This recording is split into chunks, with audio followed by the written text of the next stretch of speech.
안녕하세요. 사연에 빠지다의 DJ 민영입니다. 오늘도 두 가지 사연 준비되어 있는데요. 끝까지 함께 해주시고요. 구독과 좋아요 버튼도 꾹 눌러주세요. 그럼 오늘의 사연 함께 시작해 볼게요. 안녕하세요. 전 대전에 살면서 베이커리 가게를 하는 41살 여자입니다. 좋아하는 유튜브를 통해서 여러분과 만나 뵙게 되어 정말 반가워요. 제가 살아온 이야기를 하는 데서 우리 남동생을 빠뜨리면 안 될 것 같아 먼저 소개를 드리려고 합니다. 제 동생은 늘 웅크리고 잡니다. 눈부라치는 겨울 굴 속에서 아기 곰이 잔다면 꼭 그런 모습일까요? 특이하게 자는 모습이 귀여운 한편 갑자기 안타까움이 일어납니다. 쟤는 왜 저리 불쌍한 모습으로 자는 거야. 마음의 생채기만 남기는 이 세상과 단절하기라도 한 듯 등을 잔뜩 구부린 모습으로 자는 동생. 그러면 전 침대 위로 올라가 동생의 팔다리를 쭉쭉 밀어서 반듯하게 눕혀줍니다. 잘 때만이라도 정상인처럼 보였으면 하는 마음이었을까요? 하지만 동생은 눈을 찡긋거리더니 다시 원래의 웅크린 모양새로 돌아가곤 합니다. 다람쥐 쳇바퀴처럼 나는 반듯하게 자세를 고쳐주고 동생은 다시 웅크리는 꼴을 본 아빠가 말했습니다. 그만 좀 해라. 그게 다 무슨 소용이냐? 그것도 다 제가 멀쩡한 놈이 아니라 그리 자는 거라니까. 그런 아빠의 말에 반발심이 들어서 저는 동생과 똑같은 모습으로 옆에 웅크리고 눕습니다. 저도 이렇게 웅크리고 자는 게 좋아요. 이게 얼마나 편한지 모르실걸요? 괜한 아집을 부리는 어린 딸의 마음을 아빠가 모를 리 없었겠죠. 흥 콧방귀를 뀌고 모르는 사람처럼 아빠는 지나가 버립니다.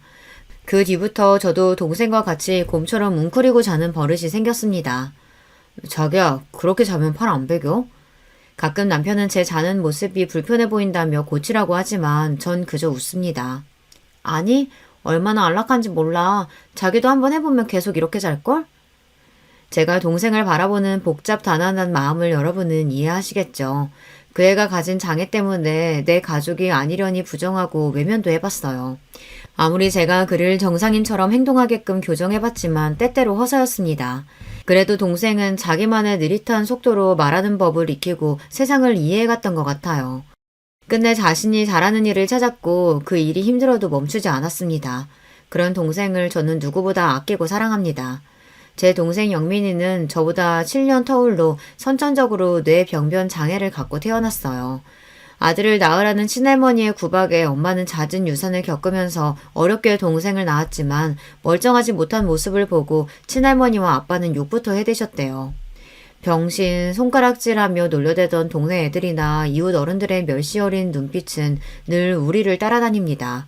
동생은 나름대로 발달하고 성장해서 이제 다 큰 성인이 되었지만 그 현실은 변치 않았어요.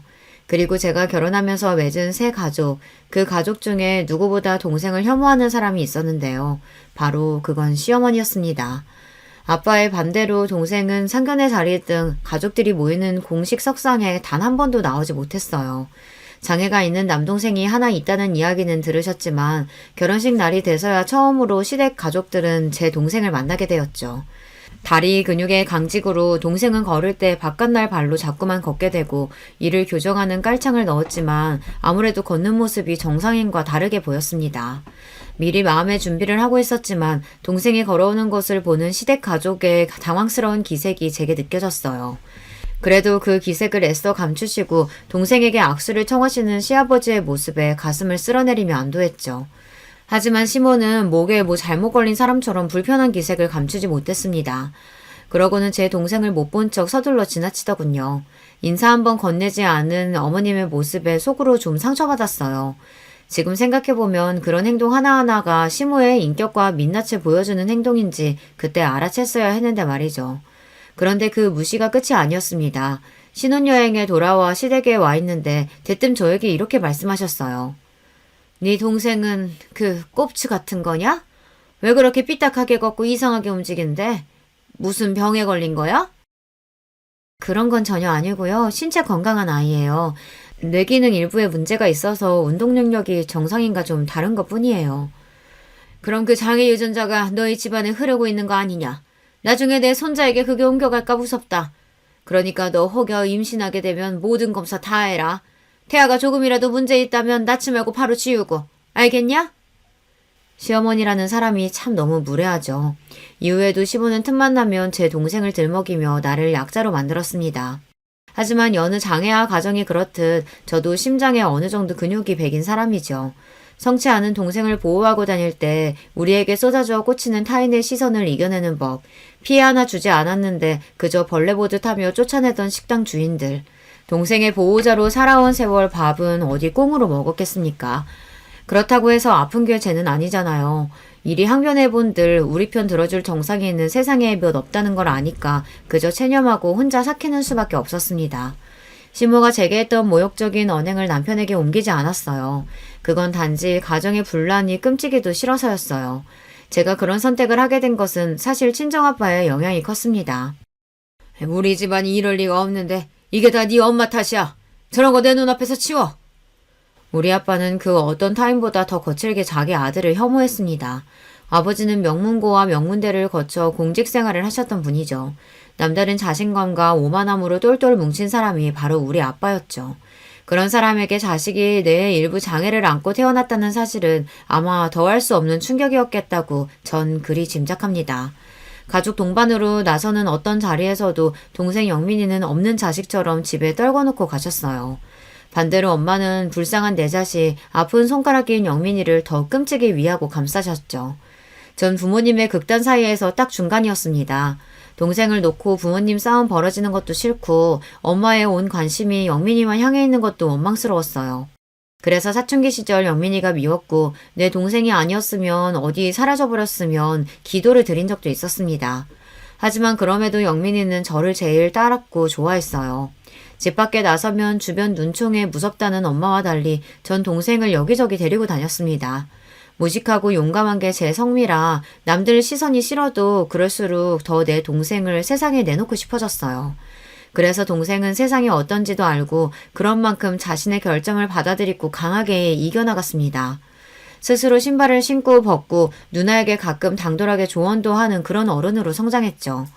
성인이 된 동생은 한 사회복지단체에서 수제 쿠키를 만드는 일을 하는 직원이 되었는걸요.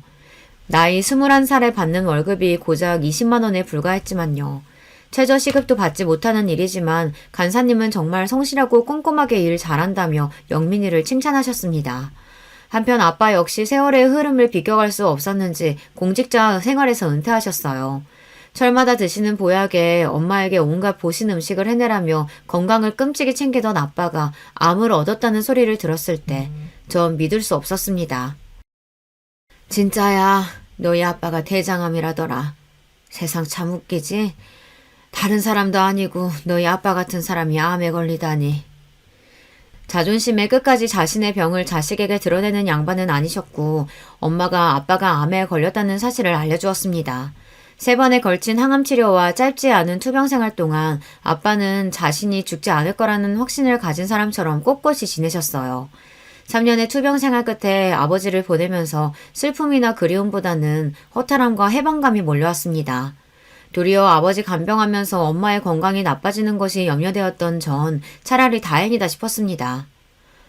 아버지, 1,000만 원이 누구 집 애 이름이에요? 엄마 그만 고생시키고 이제 받아들이세요. 아빠를 닮았는지 저 역시 지독히도 상처주는 말을 하는 딸이었습니다. 한 번 주사에 1,000만 원이나 드는 신약을 놔달라는 아빠 얘기를 단칼에 거절했거든요. 제 말에 동공이 확장되며 놀라 아무 말도 못하고 고개를 떨구던 아빠의 모습이 기억납니다. 그러고 한 달 뒤 아버지는 눈을 감으셨어요. 어쩌면 부여잡고 계셨던 마지막 생의 끈을 저 때문에 놓으셨을지도 몰라요. 지금도 추모원에 안치된 아버지의 유골함 앞에서 전 사죄의 말씀부터 나옵니다. 아버지와 딸로 만나서 이번 생 서로에게 참 힘들었죠. 다음 생에는 그저 어깨동무하고 지내는 친구처럼 만나요. 마지막 가시는 길에 많이 미안했어요. 아버지. 아빠가 떠나고 친정집에는 엄마와 남동생 둘만 남았습니다. 늘 불편했던 아버지의 빈자리는 생각보다 더 크게 다가왔어요. 긴 간병 생활 끝에 엄마의 몸과 마음이 많이 쇠약해졌고 동생의 출퇴근도 도울 수 없어서 그런 친정이 전 늘 걱정이었습니다. 그러던 시기에 제 회사 생활도 순환의 연속이었습니다. 2년째 승진에 누락된 것도 모자라 제 위로 3살 어린 팀장이 부임했으니까요. 회사에서 이렇게 꼬인 직급은 결국 너 나가라는 말을 하고 싶은 것입니다. 어느 정도 예상하지 못했던 사태는 아니에요. 남자 동기들에게 수월한 승진도 여자인 저에게는 뚫어내야만 하는 유리천장이고 애 키우는 유부녀에게 직장은 결코 만만치 않은 냉혹한 곳이니까요. 스스로에게 또 함께 일하는 동료들에게도 저 인정받는 일꾼이었습니다. 회사에서 박 과장님한테 이럴 순 없어요. 지난해 신제품 개발도 과장님 공이 지대했다는 걸 회사에서 모르는 사람 있나요? 그런데도 매번 승진 누락이라니. 게다가 외부에서 영입했다는 그 팀장은 벌써 과장님 눌러 죽이기로 작정한 것 같던데요. 애딸린 아줌마는 이제 그만 집에서 쉬어도 되지 않나. 조롱에 가까운 말로 새 팀장은 저를 찍어 누르며 전 하루하루 버티는 마음으로 출퇴근을 하고 있었습니다. 엄마, 나 공부랑 안 맞는 거 아시잖아요. 그런데 왜 꼭 공부를 해야 돼요? 그래야 좋은 대학도 가고 좋은 직장에 들어가지. 좋은 직장에 가면? 아니, 어떤 직장이 좋은 데인데? 엄마처럼 대기업만 좋은 직장인 거야? 딸의 질문에 저는 벙어리가 되고 말았습니다. 칭찬에 인색한 친정아빠도 대기업에 입사할 때 처음 저에게 악수를 청하셨습니다. 대기업에 들어갈 정도는 되니 이제 인간적으로 대우해준다는 듯이 말이죠. 취업 소식에 연봉은 1억이나 되냐며 묻던 친구들과 친척들의 부러움과 질시 어린 눈빛을 기억합니다. 하지만 지금 제 신세는 어떤가요? 인간적 멸시, 내 성취에 대한 철저한 무시가 회사의 답이었어요. 대기업에서도 집안 좋은 자제는 더 치고 나가는 법이고요. 여자면 더 불리하고요. 거기에 결혼까지 해서 애까지 딸려있다. 그럼 더러운 꼴 보기 전에 제 발로 알아서 나가라는 무언의 압박이 가득한 곳입니다. 내 평생을 바쳐 겨우 얻은 대기업 박과장이라는 명함을 버리기로 결심했습니다. 그렇지만 차마 남편에게 말이 떨어지지가 않아서 제 뜻대로 사표를 쓰고 나와 출근하는 척 며칠을 나왔어요. 그러기를 2주 정도 흘렀을까요? 여보, 나 출근할게. 오늘은 가지 말고 나랑 매운탕이나 먹고 오자. 응? 갑자기? 왜? 갑자기 먹고 싶은 거 먹으러 가면 안 돼? 회사에 아프다고 뻥치고 나랑 양평 가자. 뭐 만난 거 먹으러 가자는 말을 해본 적 없는 남편이 무척 의아했습니다. 그가 이끄는 흰 간판에 붉은 글씨로 적힌 땡땡 매우탕 식당에 들어가서 자리에 앉아 아주머니가 내어주신 반찬을 하나하나 먹어보고 있었죠. 그동안 자기 회사 다닌다고 고생한 거 나도 알아. 회사에서는 집에서 살림이나 하라면 얼마나 구박했겠어. 할 만큼 했으니 이제 그만두고 집에서 은지 뒷바라지만 해라. 그게 무슨 말이야, 여보? 내가 네 몫까지 더 벌면 될 거 아니야. 너 오지 말라는 회사 뻥 걷어차 놓고서 왜 떳떳이 남편한테 말을 못하냐? 이 남편이 너한테 그 정도 믿음밖에 못 준 거야? 남편 말에 서러움을 끄끄 참으며 눈물인지 콩나물인지 모를 것을 씹어대고 있었습니다. 그간의 서러움과 고생을 남편이 알아준다는 것 자체가 고마워서 고개만 끄덕였어요. 그렇게 14년을 다니던 회사를 그만두고 아침에 일어나 남편과 은지 아침만 챙겨주고 나면 찾아오는 시간의 여유로움을 처음 느껴보았습니다. 그래, 나 참 열심히 달려왔잖아. 이제 앞으로 내가 하고 싶은 일을 찾아보는 거야. 빈 시간에 이런저런 회사 이력서도 넣어보고 창업 설명회도 다니면서 어떤 일을 할까 기웃기웃거리며 내 동생 생각이 났습니다. 나는 여자라는 사실만으로 차별받아 이렇게 서러운데 장애 있는 내 동생은 세상 온 곳에서 배척당했으니 그 한이 얼마나 깊을까. 그리고 동생을 최저시급도 받지 못하는 지금의 직장에서 구해주고 싶었습니다. 여보, 내가 동생과 함께 할 수 있는 일을 해보면 어떨까? 처남이랑? 물론 그럴 수만 있다면 처남에게도 당신에게도 좋은 일이지. 근데 그런 일이 있겠나?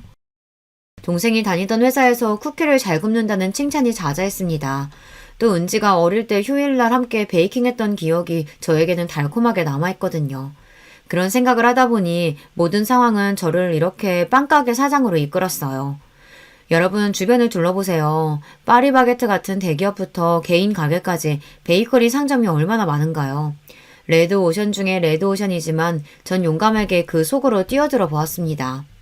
느리지만 정성스럽게 굽는 빵이라는 간판을 걸고 우리 남매의 가게를 열었어요. 당연히 처음에는 적자의 연속이었죠. 정말 어떤 날은 가게에 딱 한 분 손님만 오셔서 제가 남은 빵 여러 개를 덤으로 더 드렸던 기억도 있네요. 그 좋은 회사 걷어차고 한다는 게 고작 빵 쪼가리 파는 데라니. 기가 찬다 참. 그것도 네 장에 걸린 동생 데리고 가게가 아주 잘도 돌아가겠다. 어? 그러게 왜 그 좋은 데를 네 발로 차고 나오냐 나오길. 오늘 나온 빵 어머님이 다 사주실 것 아니면 동생, 아니 우리 직원에 대해 그렇게 말씀하지 마세요. 환영의 인사로 충분해야 할 개업식 날 찾아온 시몬은 이렇게 말로 초를 치기 시작했습니다. 시몬은 떠나는 순간까지 저에게 괜히 가게나 해서 집안 재산 들여먹는 거 아니냐, 동생은 내보내라는 등 잔소리 넘는 간섭으로 아주 기운을 빼놓으셨죠. 시모가 가시고 속상한 마음에 맥주 한 캔을 들이키는 저에게 남편은 미안하다는 듯한 한마디를 건네더군요. 오늘 엄마 말씀 많이 서운했지? 그런데 너무 미워하지 마라. 다 자식 걱정에 그러시는 거 아니겠어? 그러면서 남편은 통장과 도장을 제 앞에 내놓았어요. 안 그래도 가게 차리면서 은행에 진 빚은 있지 빵은 잘 안 팔리지. 돈 걱정이 많았던 제 마음을 남편이 알아준 겁니다. 그 돈은 바로 자기 용돈을 모아놓은 적금 통장이었어요. 통장에는 92개월간 모아온 1,470만 원이라는 숫자가 적혀 있었어요. 자기 한 달 용돈이 얼마나 된다고 그걸 떼서 이렇게나 많이 모았어? 놀란 마음을 감추고 이렇게 퉁명스레 얘기했지만 사실 속으로 떨렸습니다. 왠지 대학교 때 등록금 하려고 모아놨는데 저것이나 하는 거 보니 대학이나 갈까 모르겠다. 처남은 나한테 아들과 마찬가지라고. 그러니 처남 등록금이라고 생각하고 내가 도울 거 있으면 또 말해. 이러니 내가 시몬은 싫어도 남편만 보며 어찌어찌 결혼 생활을 이어갔던 것 같아요. 많은 우려 속에 연 베이커리 가게는 저와 우리 친정 가족의 희망 그 자체였습니다. 동생은 빵을 구울 때 세상에서 가장 행복해 보였어요. 물론 보통의 사람보다야 많은 시간을 들여야 하죠. 하지만 정성스럽게 굽는 만큼 빵의 결은 더욱 보드랍고 쿠키의 버터 냄새는 더욱 고소합니다. 이 향과 맛은 오시는 단골 손님들이 더 기가 막히게 알아채세요. 사장님, 오늘 쿠키는 사장님이 구우셨죠? 우리 배우님이 구운 것과는 향 자체가 다르다고요. 맞죠? 맞죠? 어머, 귀신이네. 우리 배우군은 어제 손을 좀 다쳐서 오늘은 부득이 제가 구웠으니 양해해 주세요. 어머머, 우리 배우님 많이 다치셨나요? 도리어 손님 중에 이렇게 동생이 만든 빵을 선호하고 또 가게에서 안 보이면 걱정하는 분들이 늘어났답니다. 제 동생이 제일 좋아하는 동물은 곰, 그래서 가게에서 닉네임이 베어라는 명찰을 달고 있어요. 가게에 오시는 손님들은 동생을 베어님이라고 부르죠. 부분들에게 베어는 더 이상 내병변 장애인이 아니라 맛있는 베이커리를 굽는 파티셰입니다. 내 동생은 지금 최고로 행복하다면서 자기 일에 자부심을 갖고 누구보다 성실하게 일하고 있어요. 사람의 애정과 노력은 배신하지 않는 법이죠. 우리 베이커리를 찾아주는 손님들은 갈수록 늘어났답니다.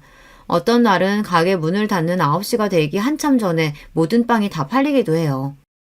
어머, 퇴근하고 바로 뛰어오는데 벌써 솔드아웃이에요? 참, 오늘 하루가 고돼서 여기 빵 너무 먹고 싶었는데.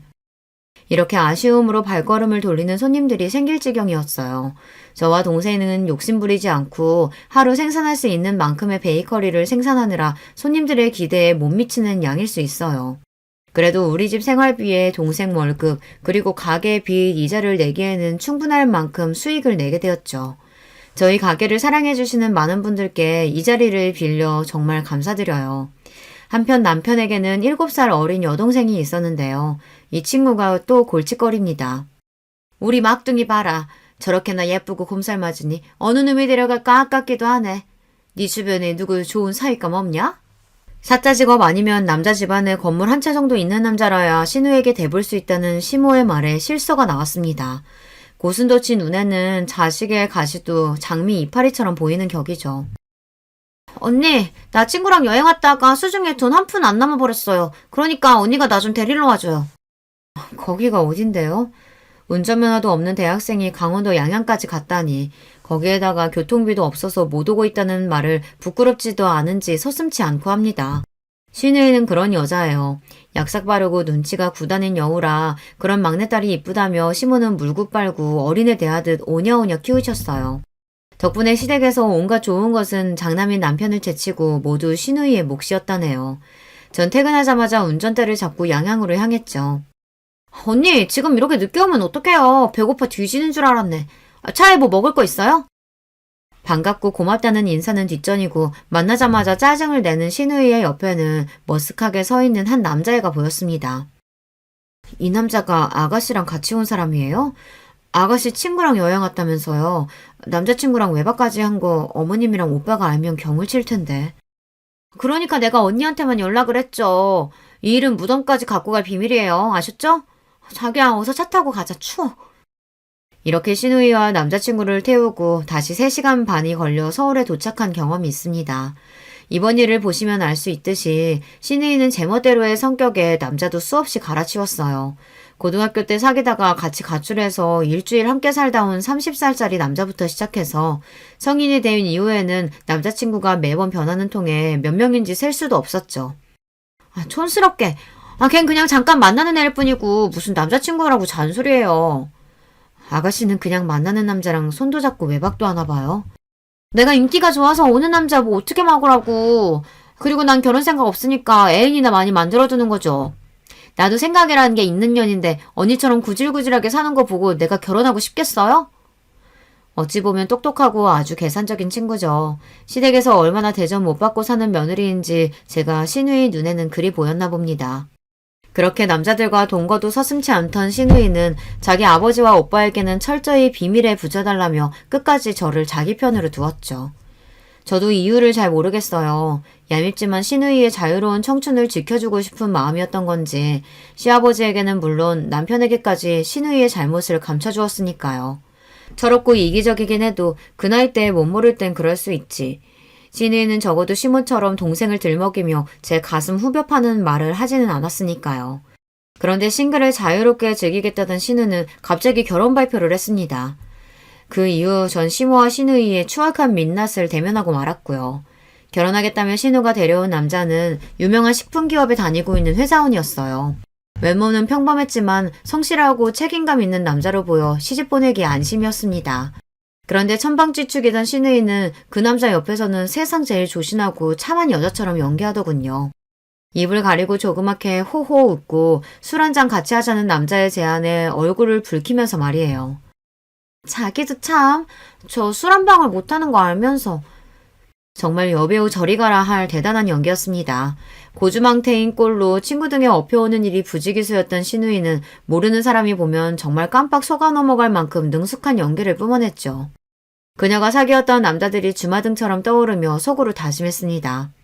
저렇게 내숭 떠는 신우이가 숱한 남자들과 사귀었다는 걸, 동거까지 했다는 걸 알면 이 결혼 파토난다. 입 조심해야지.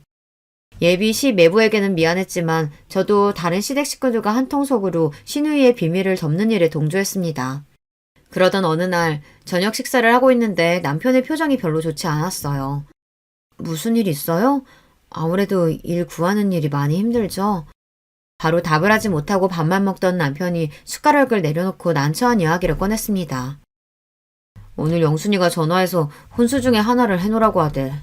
오라비가 돼서 하나뿐인 동생 시집갈 집에 혼수 번듯하게 내놓으면 좋겠다는데 내가 할 말이 없더라. 사업 망한 걸 집에 말 안 해서 아마 걔는 내 사정 모를 테니까. 웬만한 일은 다 괜찮다며 대범한 남편이 땅이 꺼져라 한숨 쉬는 모습이 안타까웠습니다. 사실 그때 남편이 잘 해오던 사업이 망해서 집에서 쉬고 있는 상황이었거든요. 사업 장려하면서 많은 빚도 껴안은 상태라 그 이자 생각만 하면 우리 부부는 밤에 잠도 못 잘 지경이었어요. 그나마 동생과 차린 베이커리가 잘 돼서 망정이지 아니었으면 우리 은지와 길거리에 나앉을 만큼 심각한 경제 상황이었어요. 이 남자가 완어울리게 웬 한숨이야. 동생이 일상에 한 번뿐인 결혼을 하는데 오빠로서 가만히 있으면 쓰나. 여기 카드 줄 테니까 이걸로 내일 아가씨 데리고 가서 아주 눈에 확 띄게 좋은 놈으로 사줘요. 당장 은지가 사고 싶다는 30만 원짜리 과일 전집도 고민하는 형편이었지만 남편 앞에서 통 큰 부인답게 내 카드를 내밀었습니다. 여러분, 남자의 눈물을 보신 적이 있나요? 우리 남편이 곰처럼 우직하고 무뚝뚝하지만요. 또 은근히 눈물이 많답니다. 미안하고 고맙다, 여보. 하며 고개를 수그리고 카드를 받아가던 남편은 제가 모르는 줄 알았겠지만 전 보았어요. 눈가에 슬며시 맺힌 남편의 눈물을요. 남편의 사업 실패 이후 살림은 빠듯했지만 열심히 살다 보면 빚도 다 갚지 않겠어요. 그저 베이커리나 열심히 운영하면서 하루하루 바쁘게 살아갔죠. 시간이 어찌나 빨리 흐르는지 어느덧 신우의 결혼식 당일이 되었어요. 아침에 식구들대로 결혼식에 갈 채비를 하다가 전 축의금 봉투를 만지작거리며 얼마를 넣을지 고민을 하고 있었습니다. 남편이 그런 저를 툭 치며 왜 그러냐고 묻더군요. 아니, 오늘 아가씨 결혼식 축의금 얼마를 해야 하는 걸까? 뭐 그런 걸 걱정하느라 한참 동안 앉아있어. 300만 원이나 하는 비싼 TV도 사줬는데 뭘 굳이 축의금까지 줘야 해? 그래도 어떻게 빈손으로 가. 그래도 체면치레는 하고자 적다면 적지만 우리 형편에는 큰맘 먹고 50만 원을 축의금 봉투에 넣어냈습니다. 자기가 하고 싶다던 대로 꽃이 화려하게 장식된 웨딩홀에 들어서던 신우이는 무척 행복한 표정을 짓는 신부의 모습을 보이며 결혼식을 마쳤습니다. 결혼식 마치고 급히 가게로 가려는 저를 느닷없이 시모가 붙잡으셨어요. 시골에서 올라오신 시댁 친척분들께 필요한 음식 대접을 더 해야 한다며 시모는 괜찮은 식당을 잡아보라고 말씀하셨습니다. 어머님, 저 동생하고 친구한테 잠깐 가게 맡겨놓고 온 상태라 이제 가봐야 돼요. 괜찮으시면 어머님 댁에서 하시고 필요한 음식 있으시면 배달 보내드릴게요. 얘가 지금 무슨 가게를 간다는 거야? 그 꼽추 같은 애가 어떻게 가게를 본다고? 걔한테 맡기고 왔다는 구라치면 내가 믿을 줄 아니? 그깟 몇 푼 벌자고 시댁 어르신들 대접을 맏며느리가 되어가지고 못하겠다. 꼽추라니 지금 제 동생을 그렇게 말씀하신 거예요? 사지 멀쩡하고요. 뇌에 조금 장애가 있는 것뿐이지 멀쩡히 제 할 일 잘하는 애라고 몇 번이나 말씀드립니까? 처음으로 저는 시어머니에게 정색하며 언성을 높였습니다. 그러자 결혼식장에 계신 몇몇 분의 눈길이 우리에게 향했고 제가 뭐라고 더 시모에게 이야기하려는 순간 남편이 가로막았습니다. 어머니, 좋은 날 왜 그러세요? 이 사람 말 틀린 거 없습니다. 처남이랑 친구에게 가게 맡겨놔서 이 사람 지금 많이 걱정될 거예요. 그냥 보내주시고 저랑 같이 얘기하세요. 네? 자기야, 이제 얼른 가게 가봐. 남편은 저에게 눈을 찡긋하고 시모를 말렸어요. 뭐라도 저한테 화내려다가 손님들 눈치에 겨우 참는 시모를 뒤로하고 전 급히 결혼식장을 빠져나왔습니다. 뛰다시피 가게에 가보니 역시나 동생은 손님 응대에 어쩔 줄 모르는 상황에 놓여 있었습니다. 바로 내 앞에서 무화과스콘 딱 떨어졌다고 하시면 어떡해요. 그럼 아까부터 그렇다고 얘기해야지. 그랬으면 바쁜 내가 지금까지 안 기다렸지. 많이 늘었다지만 아직 동생에게 이런 손님들, 특히 가게에 와서 과한 서비스를 요구하는 진상 손님을 매끄럽게 대하는 일은 무척 어려웠을 거예요. 손님, 저희 간판 보셨나요? 내가 그런 것까지 봐야 돼요? 친구가 맛있다고 알려줘서 그냥 와봤는데 직원은 말도 제대로 못하고 가게 인테리어나 서비스나 뭐 이렇게 구질구질해. 지금 말하는 당신이 사장인가 보죠? 네, 제가 사장입니다. 제 가게니까 제 마음대로 손님 가려받을 수 있죠. 이 친구는 어릴 적 뇌병변으로 의사소통이 다소 서툽니다. 그래도 베이킹 솜씨는 기가 막혀서 이렇게 오후 4시가 되기도 전에 인기 제품은 동이 나곤 하죠. 맛도 잘 알고 인격도 갖춘 손님이 저희 가게 와주셨으면 좋겠으니 손님은 더 화려하고 좋은 다른 가게 가시는 게 어울리겠네요. 내 동생에게 삿대질을 하려던 그 진산 손님, 멱살이라도 잡아채서 내보내고 싶었지만 화를 꾹꾹 누르고 최대한 정중하게 손님에게 가시라고 했습니다. 있는 대로 콧방귀를 끼워가며 기분 나쁜 티 팍팍 내고서 그 진상은 나가버렸고요. 영민아, 저 손님이 너한테 화내고 따져서 많이 두려웠었지? 그 손님은 다시 오지 않아. 이제 다 괜찮아.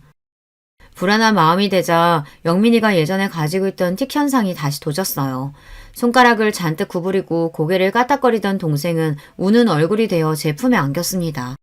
저는 그런 동생을 토닥이며 괜찮다 달래주었죠. 친구가 화장실에 간다며 자리를 비운 10분 사이에 이런 일을 당했다는데 그보다는 제가 더 일찍 와서 옆에 있어야 했다는 죄책감으로 미안한 마음뿐이었어요. 이렇게 신우이의 결혼식 날은 저에게 여러모로 힘들었던 날로 기억됩니다. 그런데요, 이 일들은 곧 닥쳐올 시련의 예고편에 불과했습니다.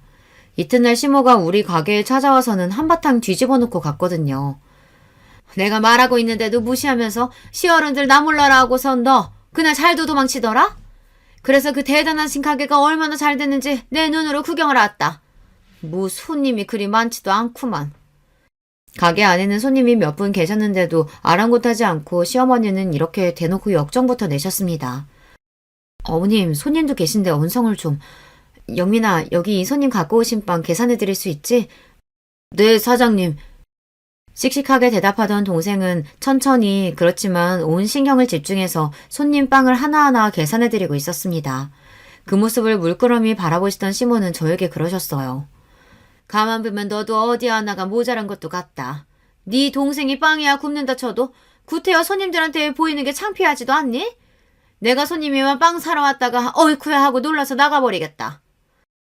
지금 하신 말씀 취소하세요. 영업장에 와서까지 제 동생 모욕하시면 저 가만히 안 있습니다. 그때 제 눈앞에 번쩍하고 성광이 보였습니다. 화가 난 시모가 제 뺨을 한 대 올려버린 것이었죠. 이 건방진 년이 지난번 일도 그렇고 오늘 또 뭐라고 짓거리는 게야? 말이 나와서 말인데 결혼식 축의금도 고정 50만 원 했더라? 하나뿐인 시누이다 이년아. 네가 그러고도 가족이야? 네 동생만 그렇게 챙기고 살 거면 차라리 내 아들하고 이혼이나 해.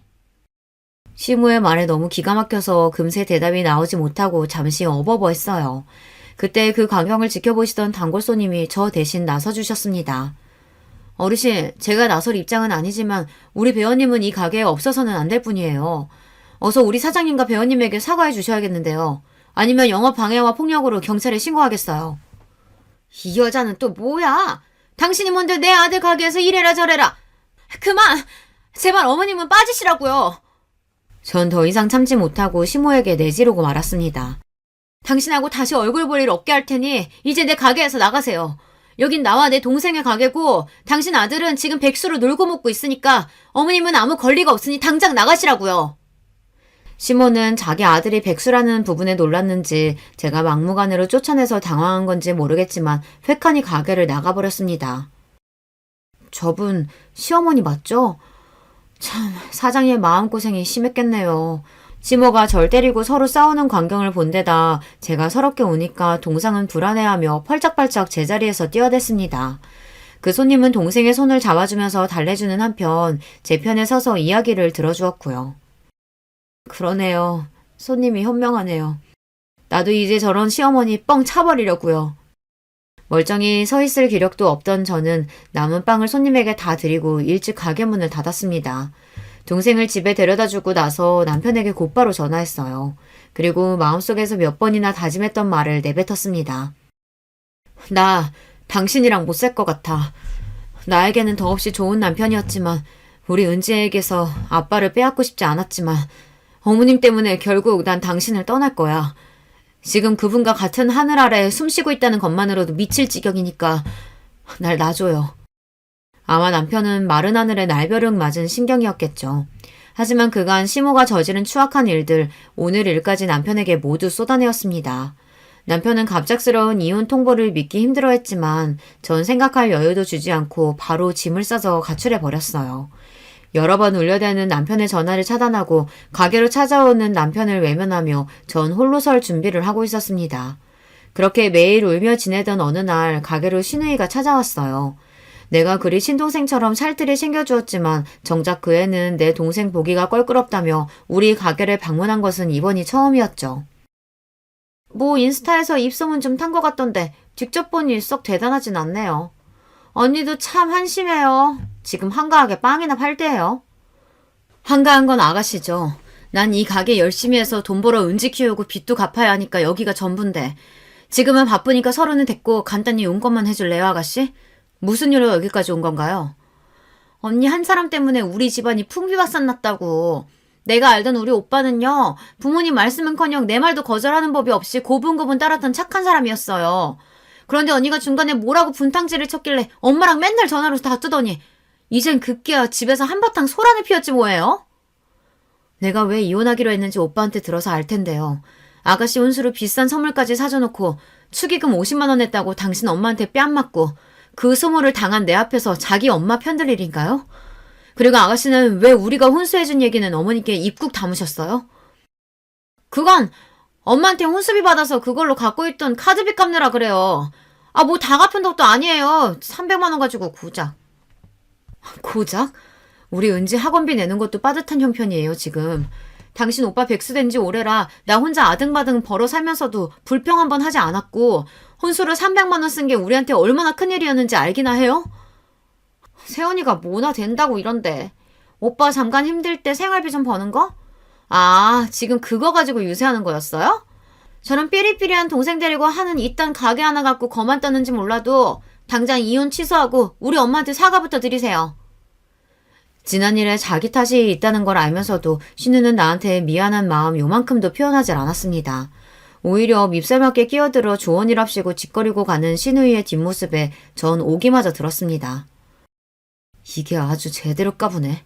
오냐, 어디 넌 결혼생활 끝까지 잘할 수 있나 보자. 예전에 받은 신우이의 전자청첩장에 시 매부의 이메일 주소가 담겨있던 것이 기억났어요. 신우이의 정체를 낱낱이 밝히는 장문의 글을 써서 신우 남편에게 메일로 쏴버렸습니다. 그 이메일에는 신우가 미혼 시절 얼마나 남자관계가 더러웠는지, 게다가 임신해서 낙태수술을 받기 위해 나와 같이 산부인과에 갔던 일까지 모조리 담아서요.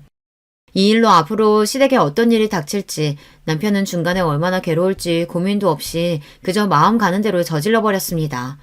이렇게 무시무시한 복수를 제가 하게 될 줄은 저 참 독하고 사악한 사람이었나 봅니다.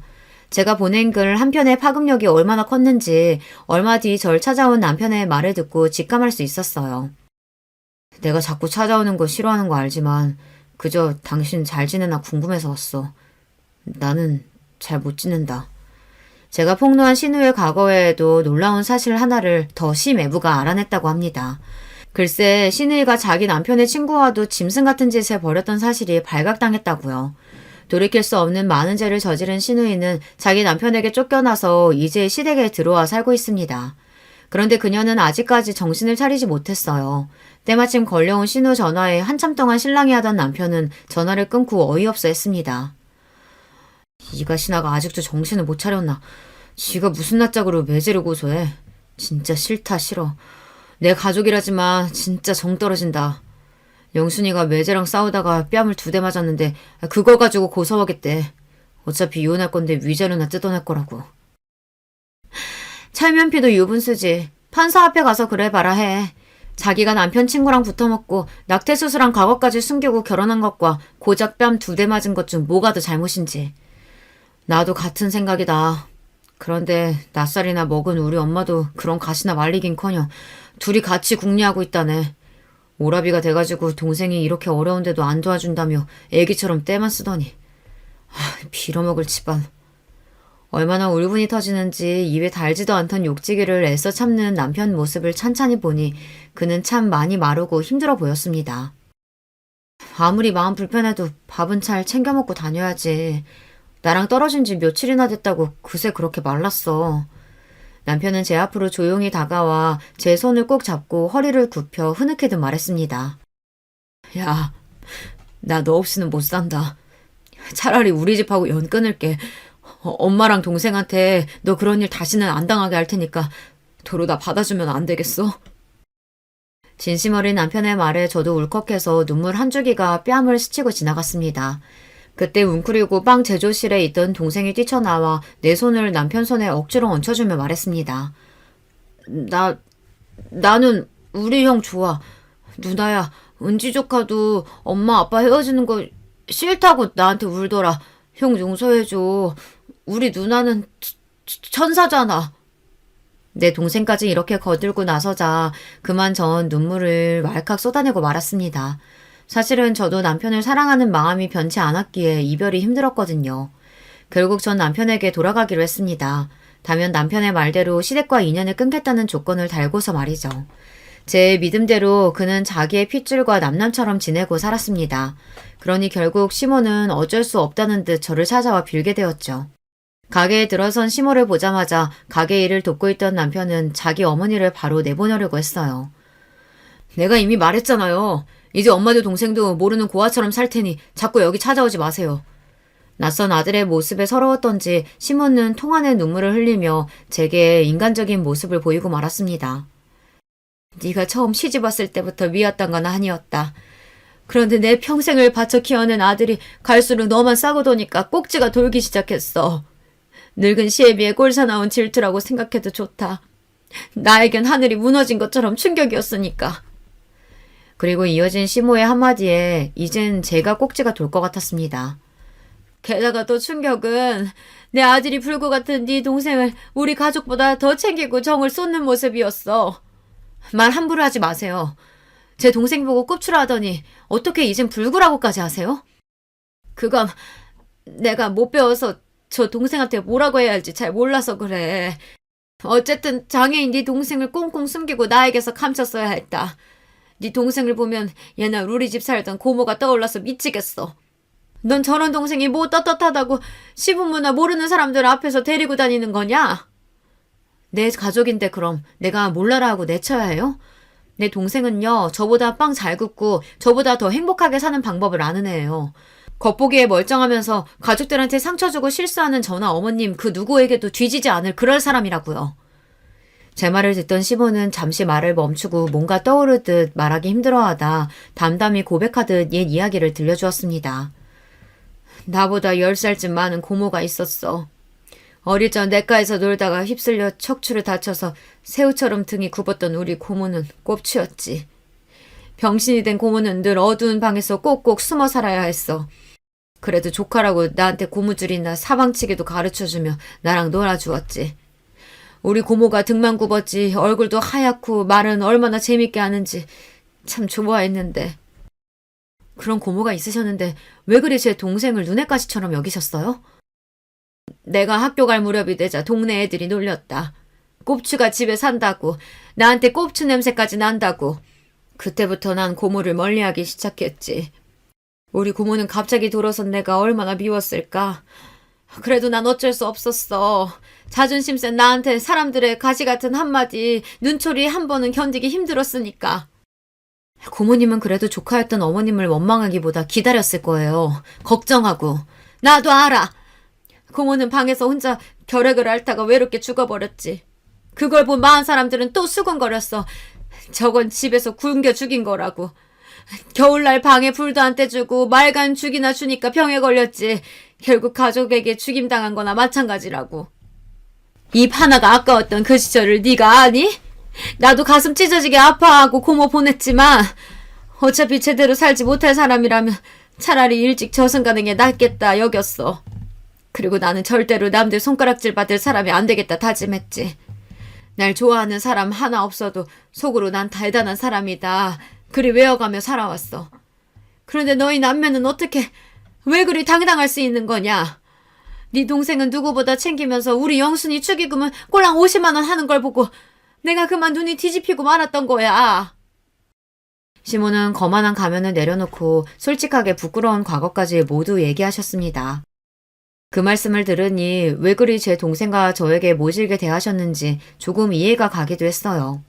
하지만 사람이 곁에 있을 때 잘해야 한다고 그 말씀 한 번으로 시모와 벌어진 사이를 단숨에 붙이기란 어려웠습니다. 그리고 남편 역시 저와 같은 생각이었고요. 어머니, 그만 일어나시고 눈물 닦으세요. 그 마음 충분히 이해하는데 아직 시간이 필요합니다. 제 결심은 달라질 것이 없으니까요. 그래도 기어이 저 병신 같은 것들을 네가 데리고 가겠다. 널 낳아 길러준 네 어미를 버리고. 한참 눈물 짓던 시모는 이제 분노를 터뜨리며 악에 악을 쓰기 시작했어요. 저는요, 우리 남편이 우리 은지가 설령 어머님이 장애자였어도 다 품었을 거예요. 사랑하는 가족이니까 부족한 부분은 제가 채워주면서 끝까지 책임지고 살았을 겁니다. 시모는 제 이야기에 놀란 눈이 되어 털썩 주저앉아 한참 통곡하셨습니다. 나 이만 가마. 세아가 미안했다. 언젠가가 되면 보자꾸나. 시모는 온몸에 기운이 다 빠진 사람처럼 축 늘어진 모습으로 떠나셨고 그리 끈질기게 연락하고 괴롭히던 일도 멈추셨습니다. 아마 그날 우리의 대화로 느끼셨을지도 몰라요. 서로에게 적당한 거리를 갖고 각자의 상처가 아문 그 어느 나중에 보는 것이 현명하다는 것을 말이죠. 이렇게 혼란스러운 일들이 지나자 우리 세 식구는 평화롭게 지내게 되었습니다. 남편은 백수 생활을 접고 어느 기업체에 취직해서 잘 다니고 있고 전 여전히 동생과 함께 베이커리 가게를 하며 삽니다. 제 삶에서 전과 달라진 점이 있다면 만사에 더 감사하게 되었다는 것. 명절마다 시댁 챙기느라 못 갔던 우리 친정에 가서 재미나게 지내다 온다는 것. 남편과 더 돈독하게 부부의 정이 쌓여간다는 것. 그 정도일까요? 미래의 일은 알 수 없기에 언젠가 시모와 시누이를 만나게 되겠지만요. 만약 이전과 같은 모습이라면 얼마든지 손을 뻗어 내 삶에서 밀어낼 작정이기에 전처럼 두렵지만은 않습니다. 그리고 이제 제 이야기를 마무리하려고 합니다. 가게에서 틈틈이 이 글을 쓰는데 동생이 무척 많은 관심을 가지고 쳐다보더군요. 누나가 글을 쓸 때 표정 이쁘다. 이번 기회로 시작해서 제가 살아온 일 외에도 조금씩 글을 써보려고 합니다. 처녀작이라 부족함이 많았는데 불구하고 끝까지 들어주신 구독자 여러분께 깊은 감사드립니다. 마지막으로 이 말씀 드리고 싶어요. 어떤 사람이 말하더군요. 어린이는 내가 살아온 길을 보여주고 노인은 내가 살아갈 길을 보여주고 장애인은 내가 갈 수도 있는 길이라고요. 나와 내 가족이 갈 수도 있는 길을 현재 걷고 있는 장애인들에게 따스한 시선 보내주시면 참 좋겠습니다. 이만 여러분 모두에게 빵냄새처럼 향긋한 일생을 바람하지 않으며 안녕히 계세요. 안녕하세요. 저는 IT 업계 회사에서 오래 근무해온 50대 중반의 남자입니다. 저 역시 그렇게 살던 때가 있었지만 아무튼 남들 보기에 평탄해 보이는 집안이나 그렇지 않은 집안이나 뚜껑 열어보면 제각각의 사연들이 있는 것 같아요. 제 얘기는 좀 더 복잡하고 꺼내기 무척 거북스러운 이야기이기도 합니다만 같이 들어주신다면 감사하겠습니다. 저와 아내는 회사에서 만났고 아내는 결혼하는 즉시 회사 일을 그만둔 케이스예요. 예전부터 현모양처가 꿈이라고 했었고 저도 수입이나 형편이 나쁘지 않았기 때문에 기꺼이 그렇게 하라고 했답니다. 그래서 얼마 안 있다가 신혼 1년이 지나 아기가 들어섰고 저희 집에 아들이라고는 저 하나밖에 없었기 때문에 아주 경사가 났답니다. 어머니는 우리 아들이 태어났을 때 가끔 봐주시기도 했고 자라는 내내 해마다 적지 않은 용돈을 꼬박꼬박 주셨었어요. 아내는 그때마다 감사하다는 인사를 했었고 어머니도 흐뭇해하셨고요. 어머니 정말 감사해요. 우리 정민이 건강히 잘 키울게요. 주신 용돈으로 옷도 잘 해입히고 맛있는 것도 꾸준히 해먹일 거예요. 아내가 이렇게 인사한 이유는 어머니는 정말 섭섭지 않게 용돈을 주셨거든요. 그렇게 해서 시간이 흘러 우리 아들이 초등학교 4학년쯤 되었을 때의 일인데요. 그쯤 되어 어머니가 많이 아프셨어요. 연세도 연세이기도 하고 그쯤 되면 다들 몸이 안 좋아진다고 하지만 특히 관절이 너무 약해지셨더라고요. 한 번은 지하철 계단에서 쓰러지시기도 하고 제가 정말 헐레벌떡 모시러 갔던 기억도 나요. 이런 일이 몇 번 있으니 어머니를 혼자 두고 싶지 않더라고요. 아내도 이 사실을 알고 걱정했고 한 번은 누나들과 의논을 해야겠다는 생각했어요. 근데 아무리 고민해봐도 어머니를 모실 수 있는 입장은 저밖에 안 되겠더라고요. 아내에게 의견을 물었더니 곧장 바로 수긍을 하더라고요. 그래, 당연히 우리가 모셔야지. 어머니가 우리 정민이랑 나를 얼마나 각별히 챙겨주셨어. 우리 엄마한테 물어보니까 원래 그 나이 되면 다 관절이 엉망진창이 된대. 더 물어볼 것도 없이 얼른 정리하고 오시라고 말씀드려. 이 부분에 저는 무척 감사하는 마음이 컸고 적극적으로 반영을 해서 모든 일이 일사천리로 이루어졌어요.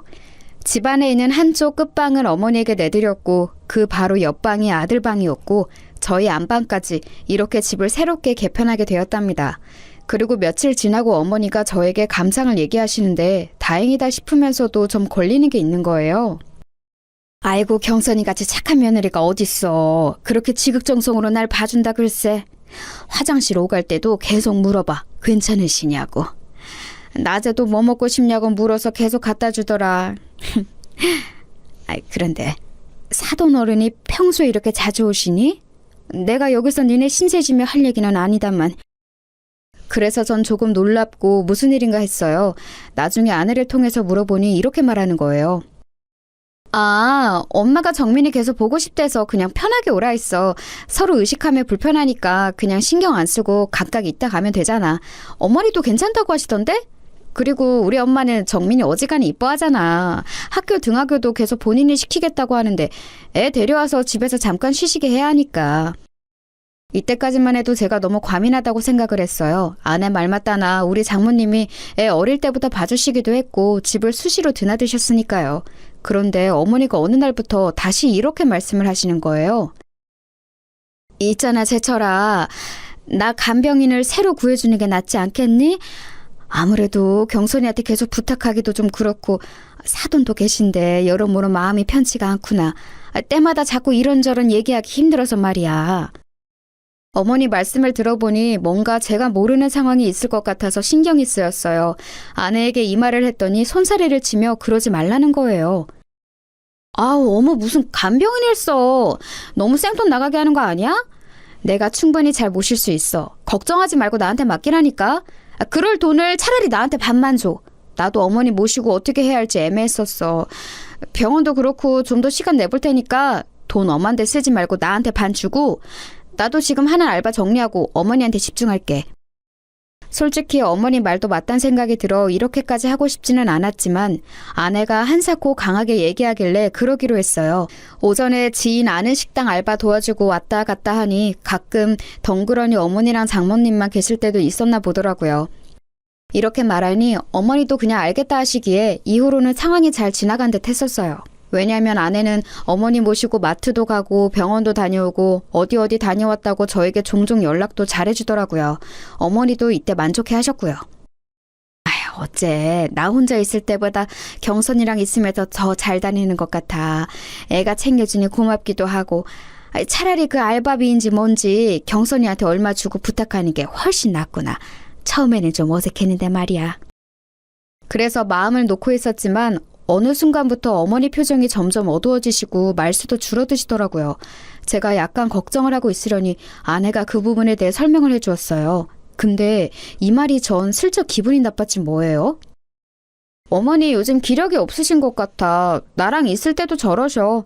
엄마 말로는 아마 이제 몸도 망가질 대로 다 망가지고 회복이 까마득하니 마음도 처지는 걸 거라고 하더라고. 어머니 몸이 그렇게까지 안 좋으신 건 아닌데 다리랑 허리를 제대로 못 쓰시는 거지 많이 엉망이 된 건 아니야. 에이, 뭘 또 그걸 따지고 있어. 그냥 그렇다는 얘기지. 아무튼 어머니 컨디션은 그러실만 하다는 거야. 너무 예민하게 듣지 마. 아내는 이렇게 말을 하고 넘어가길래 제가 볼 땐 저보다 더 어머니랑 오래 있으니 훨씬 더 정확할 거라고 생각을 했어요. 그래봤자 평생을 저와 함께했던 어머니인데 왜 그 기간 모셔준 아내의 의견을 더 의지했던 걸까요? 이후로 어머니는 좀 확연하게 달라지셨답니다. 어머니, 전에 나물 한번 무쳐본다고 하지 않았어요? 주말에 한번 해보실래요? 나물? 글쎄, 내가 그랬나? 한번 해볼까? 에이, 참 당신도 어머니 그런 거 하기 힘드셔. 하나부터 열까지 손이 얼마나 많이 가는데 내가 알아서 할 테니까 그냥 둬. 이렇게 아내가 공연히 옆에서 말을 자르고 어머니 표정이 어두워지시는 걸 보니 기분이 좀 안 좋았어요. 그리고 갑자기 어머니는 저한테 누나의 안부를 물으셨어요. 서울에 사는 작은 누나 말이에요. 제철아, 제희 많이 바쁘대냐? 거기 좀 가보고 싶구나. 안 그래도 저 역시 누나랑 얘기할 게 좀 있었던 거로 그날 저녁 통화를 했고 곧장 모셔갔답니다. 나야 엄마 잠깐 왔다 가는 건 상관없지. 근데 엄마가 기력이 없다고? 왜? 일단 내가 엄마 모시고 갈게. 어디 많이 아픈가? 이렇게 누나가 엄마를 모시고 갔는데 며칠 뒤 다시 데려다 주면서 이런 말을 하는 거예요. 제철아, 혹시 옆에 올케 있어? 없지? 있잖아. 나 좀 고민해 본 게 있는데, 있잖아. 엄마랑 올케랑 사이가 좀 어떤 것 같아? 전 전혀 예상하지 못한 말에 약간 가슴이 울렁거렸어요. 이 사람이랑? 왜? 어머니랑 잘 지내는 것 같은데 누나 왜 그런 얘기를 하는 거야? 누나는 이때 숨을 들이쉬더니 잘 들으라면서 작게 말하더라고요. 생각해봐. 너 좀 듣기 거북하겠지만 나는 좀 이해가 안 가서. 보통 시어머니 병원 간다거나 간병인 붙여드린다고 하면 대부분의 며느리들은 그냥 둬. 자기 일거리가 줄어드니까.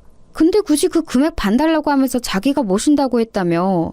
근데 그날도 내가 엄마 태우러 갔을 때 보니까 올케 표정이 썩 안 좋더라고. 엄마한테도 약간 틱틱대듯이 말하고 말이야. 내가 있는데도 저러는 걸 보니까 없을 땐 어떨까 잠깐 생각이 들었어. 그리고 엄마 우리 집에 있던 그 3박 4일간 얼마나 잘 드셨는데 별거 없는 것도 되게 잘 먹고. 여기서 할 말을 잃었지만 누나는 계속해서 말을 하더라고요. 있잖아, 내가 신우짓 하는 게 아니고 엄마랑 관련된 거니까 얘기를 할 수밖에 없는 거야. 이거 좀 과하게 느껴질지 모르지만 말이야.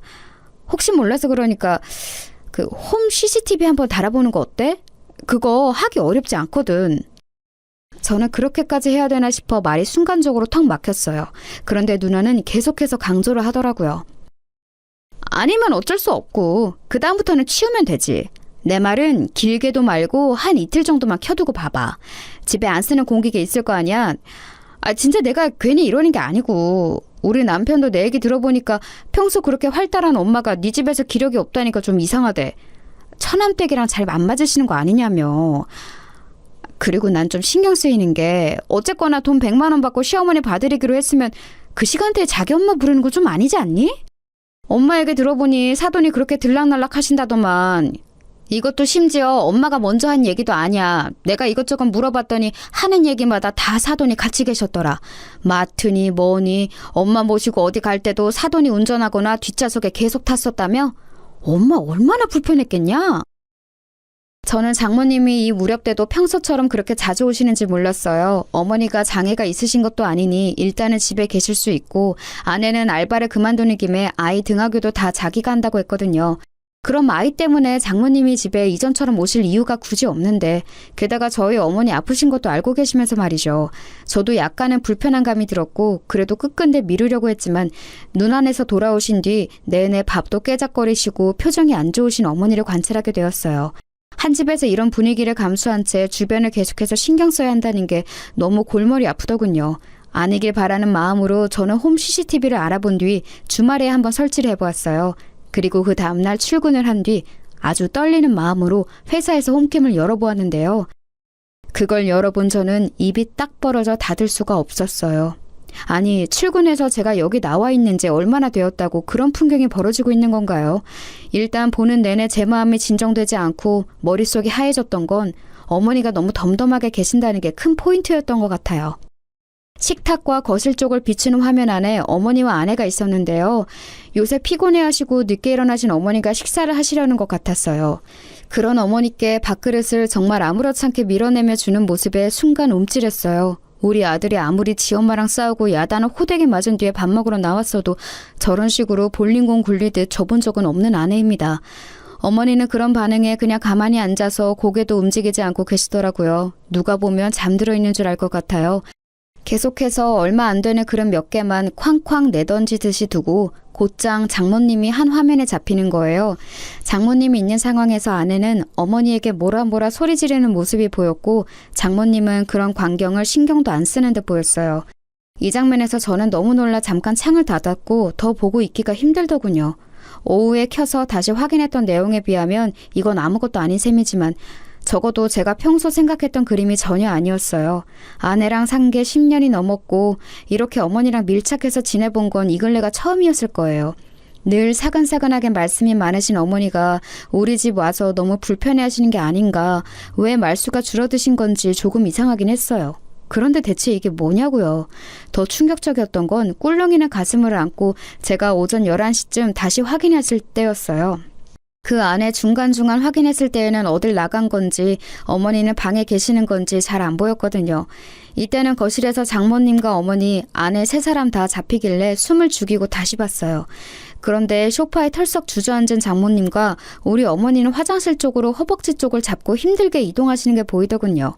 분명 제가 있을 땐 아내가 일일이 서서 거드는 걸 봤는데 아내는 우리 어머니 쪽을 향해 뭐라고 소리를 지르는 듯 했어요.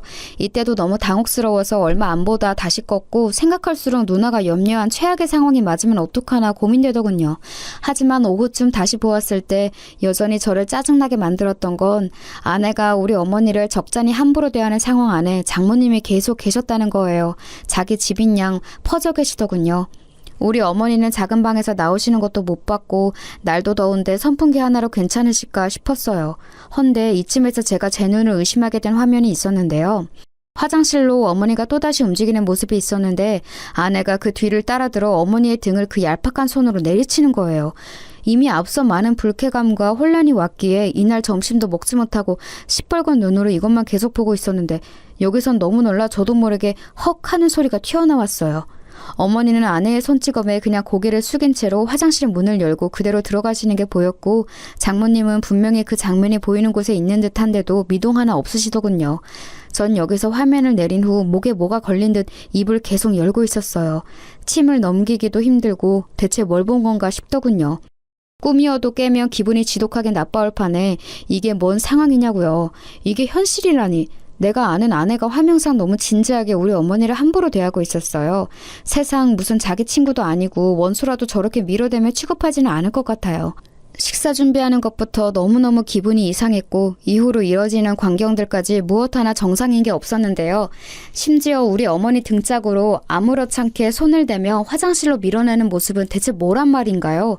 저는 곧장 떨리는 마음을 누르고 누나에게 바로 연락했고 놀란 누나에게 영상을 캡처해서 보내주었어요. 누나, 나 지금 내가 뭘 본 건지 모르겠다. 누나가 봐도 이상하지? 나 지금 좀 토할 것 같아. 어떡하지? 진정이 안 돼.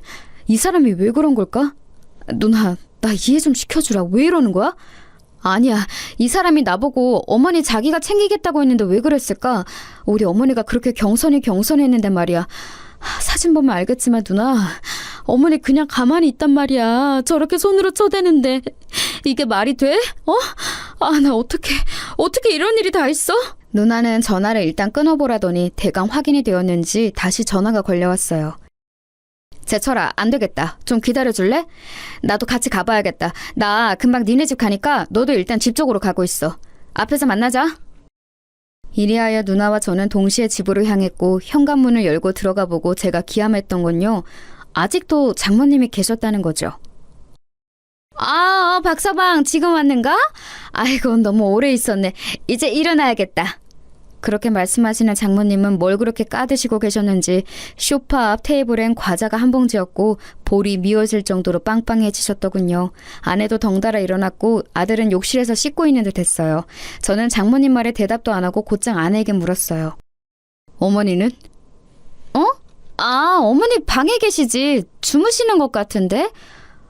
형님도 오셨네요? 형님 무슨 일 있으세요? 이렇게 말하는 아내를 지나 곧장 저와 누나는 어머니 방문을 열었고 어머니는 찜통 같은 방에서 억지로 누워 계시더군요.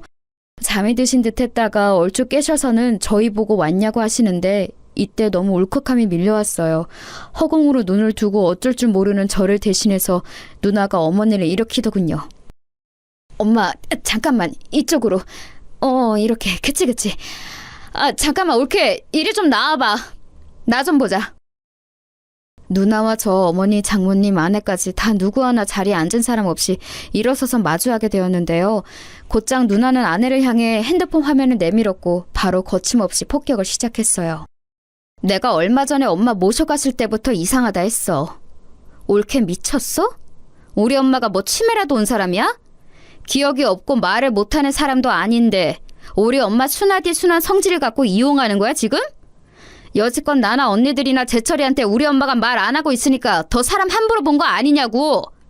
올케 나 이거 신고해서 끝까지 갈 생각인데 어쩔래? 제철이랑 얘기해서 어찌해볼 생각하지 말고 빨리 결정해.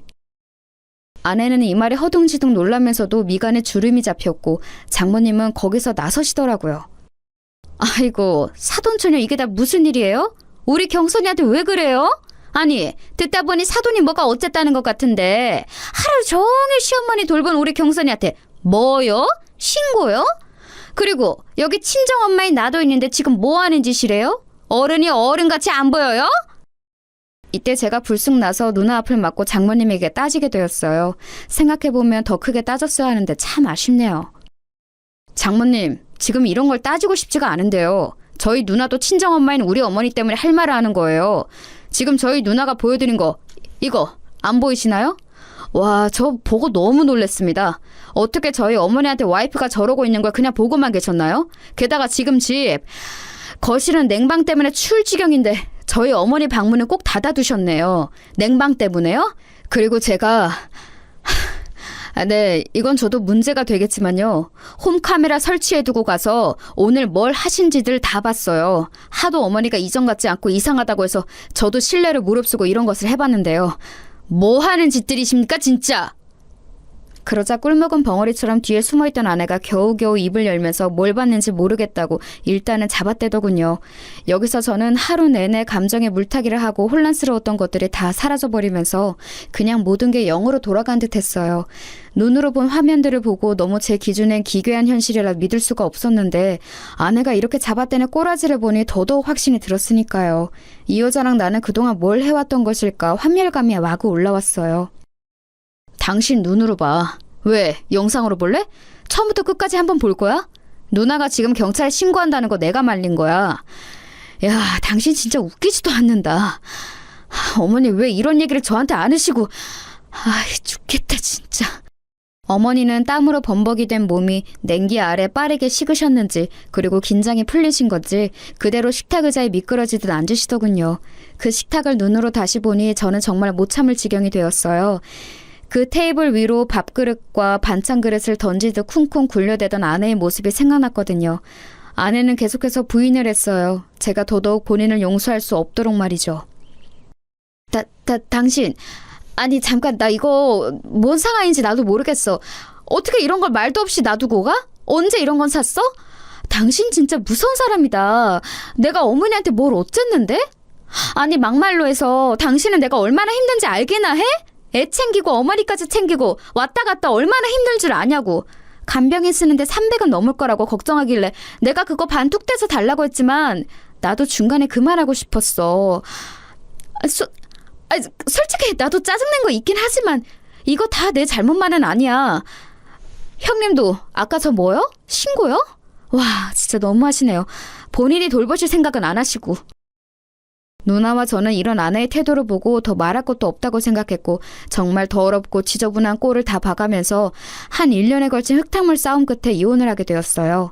중간에 장모님이 얼마나 사냥개처럼 달려들고 절대 우리 딸 이혼은 못 시킨다고 악을 썼고 그럼 집은 내놓고 가라는 둥 말 같지도 않은 개소리를 하시더군요. 아내가 우리 어머니에게 했던 짓거리가 담긴 그 하루의 영상 기록을 보면 그 전에 그것도 어머니가 저희 집에 와 계시는 그 짧은 시간 동안 대체 뭔 일이 있던 건지 상상하기도 마음이 아팠어요. 어머니는 아무리 저랑 누나가 물어봐도 별거 없었다고 하고 자세히 말도 해주시지 않으셨어요. 아마 본인만 참으면 된다고 생각하시는 듯 했지만 우리 둘을 비롯하여 지방에 있던 누나도 올라왔고 미국에 있는 누나까지 귀국해서 다시 되짚어야 할 정도로 우리 가족의 상처는 컸어요. 가장 가슴이 찢어지고 죽을 맛이었던 건 저였지 않을까 싶어요. 어머니를 제외하고 봤을 때요. 그간 알아왔던 천진난만하고 순한 아내의 모습과 달리 초반에 그렇게 지극정성을 다하는 듯 하더니만 성인이 되어 손 한 번 제대로 잡아본 적 없는 우리 어머니의 등짝을 너무 아무렇지 않게 밀치듯 했던 그 모습. 저는 눈을 감아도 그 장면이 계속 눈앞에서 되풀이되어 내내 고통을 받고 있거든요. 뭔가 약이라도 있어서 먹고 잊을 수 있는 게 있다면 저는 그 장면을 제일 지워내고 싶어요.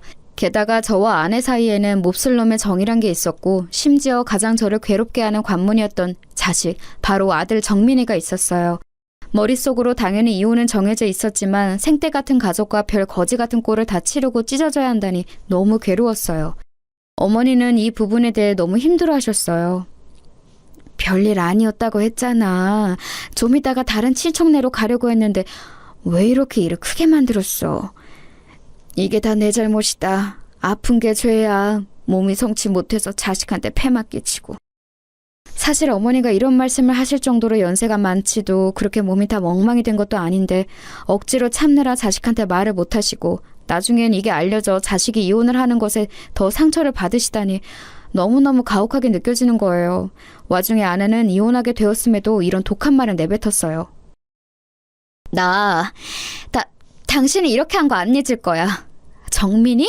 정민이 못 줘. 내가 키울 거야. 정민이 절대 안 돼. 그리고 뭐 고소를 해? 당신이 뭘? 내가 뭘 잘못했는데? 나는 아픈 시어머니 잘 봉양한 죄밖에 없어. 우리 정민이는 안 줄 거야. 정민이 누가 다 키웠는데? 우리 엄마가 나 아플 때 끼고 키운 애야. 아무튼 안 돼. 나는 뭐 고소 못할 줄 알아? 당신 몰래 촬영한 거 범죄야. 나도 알아볼 거야. 아내는 이렇게 악을 쓰고 소리소리 지르면서 자기의 다른 면모를 확인시켜 주었어요.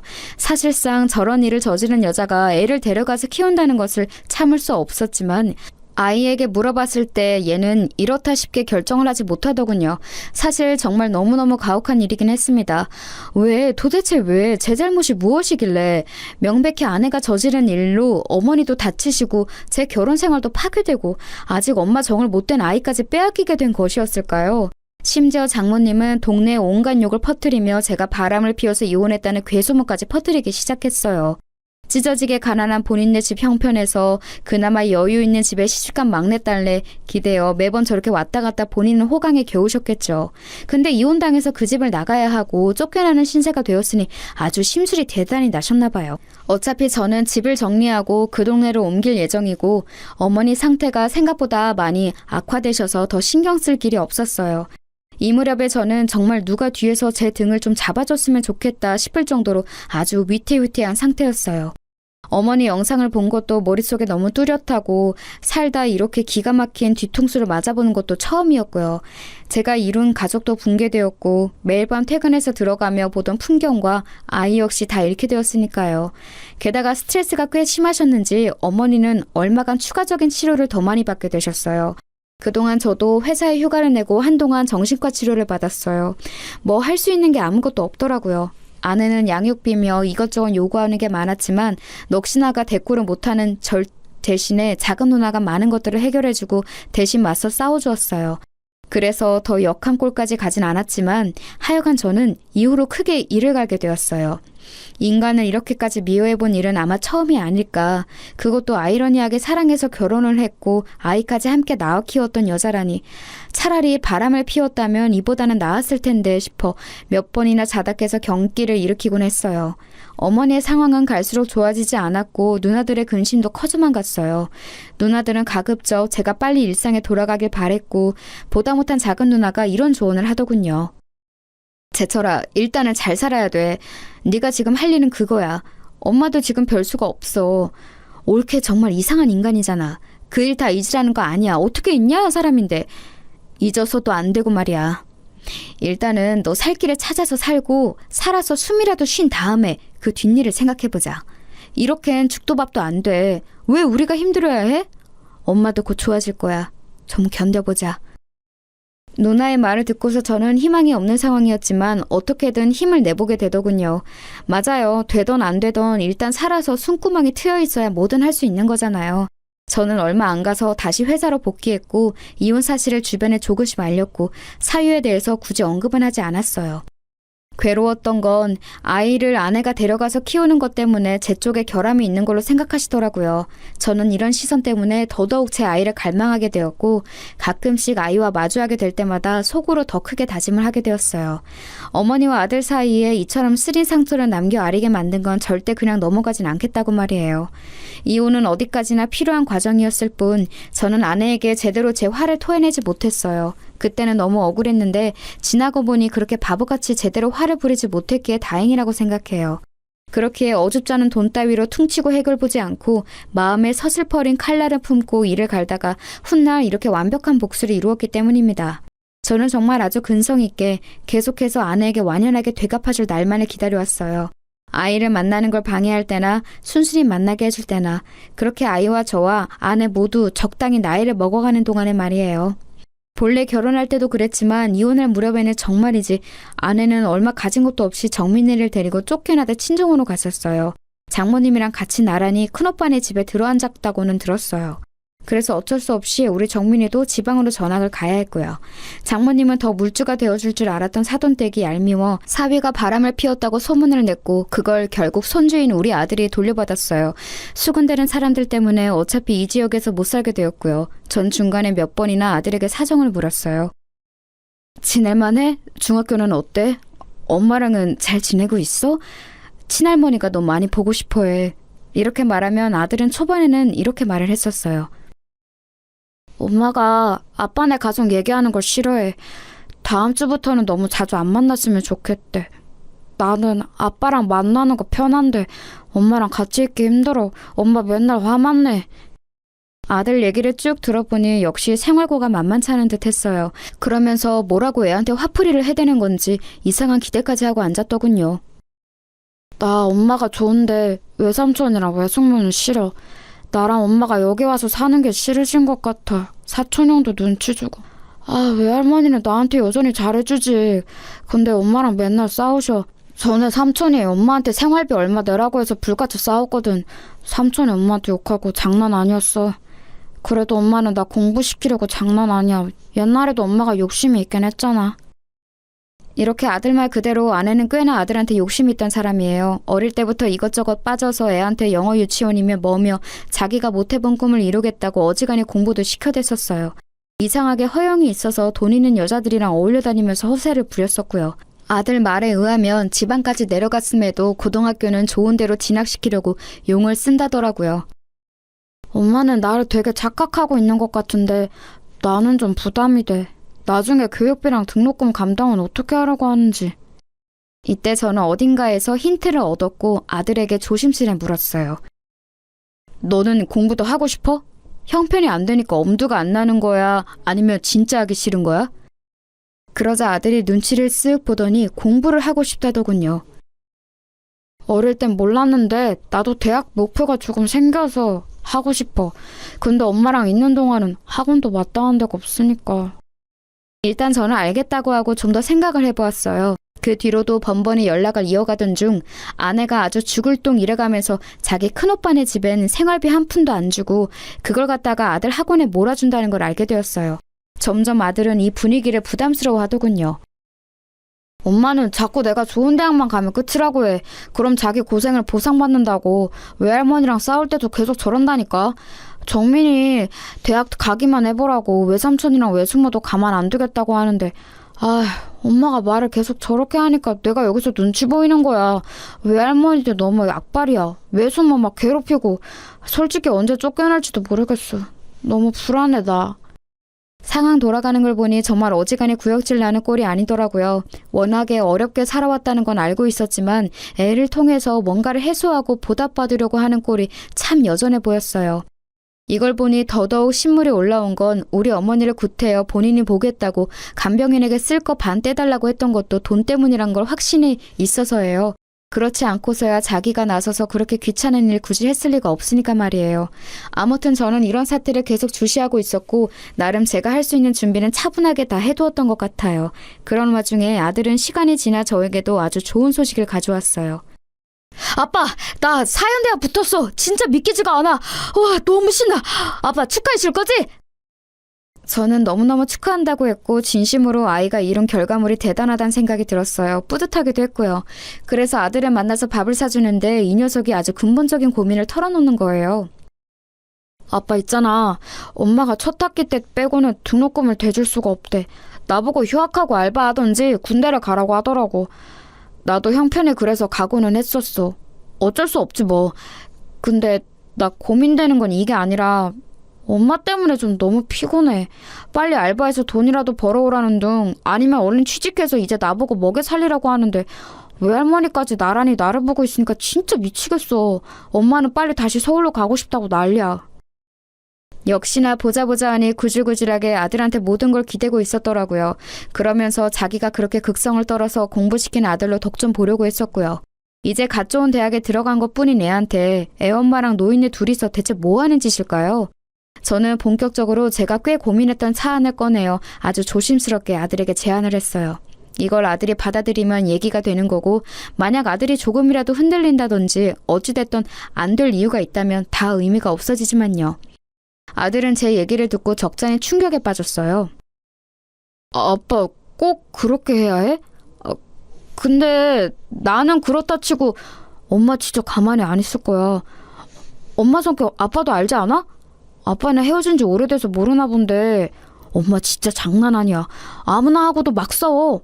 아빠랑 이혼한 것도 이제 막 외할머니 탓이라고 하고 엉망진창이야. 엄마가 알면 가만 안 있을 거야. 저는 그런 건 다 예상했기 때문에 별로 문제가 되지 않았어요. 이혼한 순간부터 쭉 이렇게 될 날만 기대하고 준비해왔으니까요. 그건 정민이 네가 걱정할 건 아니야.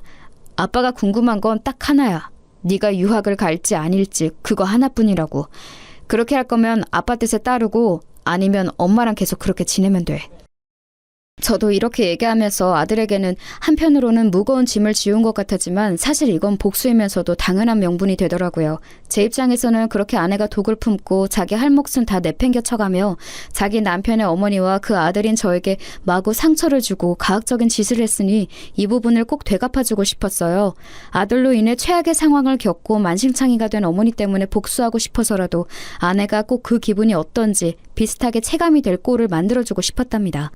그래서 제가 생각했던 복수는 아내로부터 아들을 빼앗는다는 것이었어요. 그렇게 공들여 키운 이혼하고 쫓겨나서 별의별 수모를 당하고 찌질하게 살아가며 오직 자식 하나만 공부시켜놨는데 이 아들이 돈 따라서 눈앞에서 사라진다면 어떤 기분이 들까요? 제가 이렇게까지 마음을 먹게 된 건 단순히 어머니에게 그런 짓거리를 했기 때문이 아니에요. 어머니는 정말 저를 생각하는 마음 하나로 제 가정이 붕괴되지 않길 바라는 마음에 꾸역꾸역 참고 말을 안 하셨어요. 나중에 저의 이혼으로 인해 더 스트레스를 받고 충격과 우울증에 시달리셨고 계속해서 요양병원 신세를 지고 계십니다. 중간에 누나들은 몇 번이나 어머니가 잘못될까 마음을 줄였어요. 숨이 불어서 계속 우리 곁에 있어주는 것만으로도 감사한 마음이지만요. 저는 궁극적으로 우리 어머니를 저렇게 만들어버린 아내를 용서할 수 없어요. 아내가 가장 집착하고 눈이 돌아있는 것을 빼앗아 아내의 생활을 엉망으로 만들어버려야 제가 살겠거든요. 아무튼 아들은 제 제안을 듣고 많이 놀랐고 감당이 안 되는 듯 했지만 저는 차분하게 설명을 했어요. 아들에게는 복수가 아니라 아들이 놓인 환경상 이혼하고 경제적 여유가 있는 한쪽 부모의 입장에서 당연히 제가 할 수 있는 제안임을 이해시켰죠. 너도 알아들을 나이가 되었으니까 얘기하는 거야. 엄마가 그간 너를 고생해서 키운 건 인정한다. 하지만 이후의 생활은 어때? 좋을 거라고 상상이 되니? 그렇지 않잖아. 많이 힘들고 할머니와 엄마의 기대가 너무 버겁다며. 외숙모 삼촌에 새들어 사는 것도 하루 이틀 아니냐고. 아빠는 정민이 너가 공부를 더 할 수 있도록 지원해줄 생각이야. 유학 관련해서도 충분히 알아봤다. 그런데 한 가지 조건이 있어. 아들은 여기까지도 예상은 못한 듯 했어요. 보아하니 아내가 절대 자기 입으로 본인 잘못을 말했을 리가 없겠더군요. 아빠가 굳이 엄마와의 연락을 모두 끊어야 지원해줄 수 있다고 말한 건 이유가 있어서야. 친할머니가 아프신 건 엄마와의 관계 때문이란다. 네가 엄마랑 같이 있으면서 내 지원을 받으면 엄마는 그걸 좋게 받아들이지 않을 거야. 받긴 받겠지만 자기를 위해서 쓰겠지. 이런 얘기를 너한테 해서 미안하지만 아빠는 그런 상황이 된다면 너한테 오롯이 들어가는 게 아니라 외할머니와 엄마한테 넘어갈 돈을 지원해줄 수 없다. 그래서 너한테 다소 힘든 상황이겠지만 제안을 해보는 거야. 사실 진즉 아빠는 널 데려와서 키우려고 했어. 하지만 너가 엄마 손이 많이 필요해 보였고 엄마도 너를 못 놓았고 순전히 널 위한 배려로 엄마 곁에 둔 거야. 내 경제적인 도움이 필요하다면 아빠는 얼마든지 줄 수 있어. 하지만 엄마랑 연결되어 있으면 도와줄 자신이 없구나. 너는 어떻게 하고 싶어? 아들은 시간이 필요하다고 했고 저는 결정할 시간을 주었어요. 이 시간이 참으로 아들에게 무겁고 갑갑한 시간이었을 거란 건 알지만 어쩔 수 없어요. 우리 가족이라는 형태 안에서 한 번은 넘어야 했을 고비니까요. 당연히 아들 입장에선 너무 어려웠을 거란 생각이 들었죠. 그래도 전 막힘없이 같은 제안을 할 뿐이었어요. 성인이 되어 자기 의사를 결정하게 되었고 한쪽 부모와의 삶이 많이 버겁다면 아이는 다른 선택을 할 수도 있는 거예요. 결국 제가 주었던 기한이 다 되어 아들에게 전화가 걸려왔어요. 이때는 저도 순간적으로 두근거리더군요.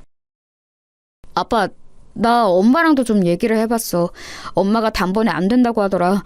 아빠에게 안 꺼내고 그냥 유학 얘기만 했는데 엄마는 도저히 받아들일 수 없나 봐. 무슨 형편으로 가냐고 난리를 치고 호강 좀 받아보겠다고 다 키워놨더니 무슨 개똥 같은 소리냐고 하네.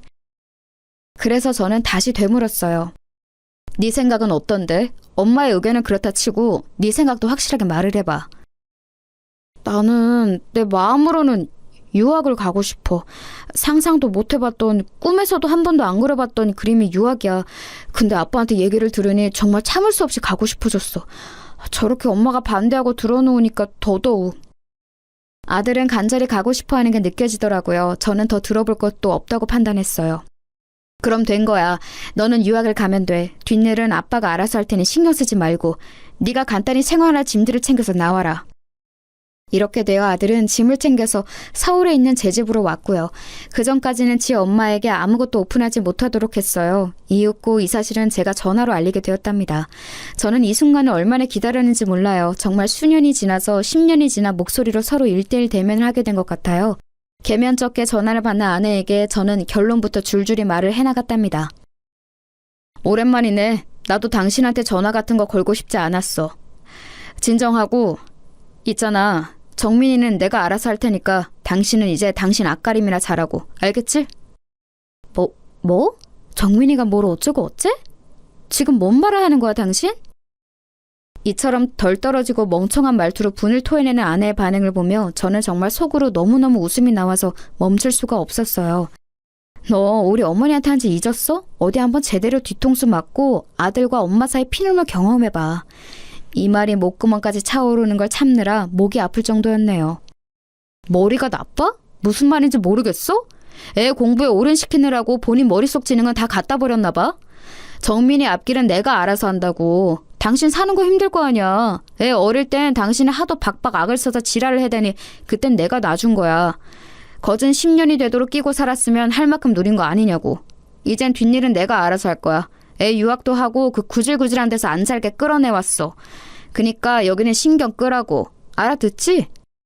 저는 이때 환희를, 이 기쁨을 정말 이기기 힘들었어요. 어머니 일을 당했을 때 저는 너무 충격이 크고 주저하며 바보같이 어쩔 줄 모르고 소극적으로 대처했었어요. 몇 번이나 나쁜 생각을 했었고 어머니는 그런 상황에 두고 아내를 철썩 믿었던 저를 탓했었고요. 저는 정말 그날의 장면을 한 번도 잊은 적이 없었고요. 계속해서 기다리고 또 기다렸어요. 철저히 준비해서 구질구질한 싸움 없이 아주 간편하게 아내에게 복수를 할 수 있는 날은 말이에요. 아내가 저렇게 발작을 일으키는 건 그간 저의 고통에 대한 아주 재미있는 보상이랄까? 솔직한 마음으로 더 잘못되라는 마음도 컸지만요. 아무튼 아내는 길길이 날뛰고 그 뒤로도 한 일주일간은 전화가 왔었어요. 저는 마무리 확실히 짓기 위해 걸려오는 전화마다 다 받고 몇 번이나 확인 사살을 시켜줬어요. 왜? 애한테 다 쏟아붓고 그지 되었는데 애 뺏기니 못 참겠어? 당신 진짜 웃기다.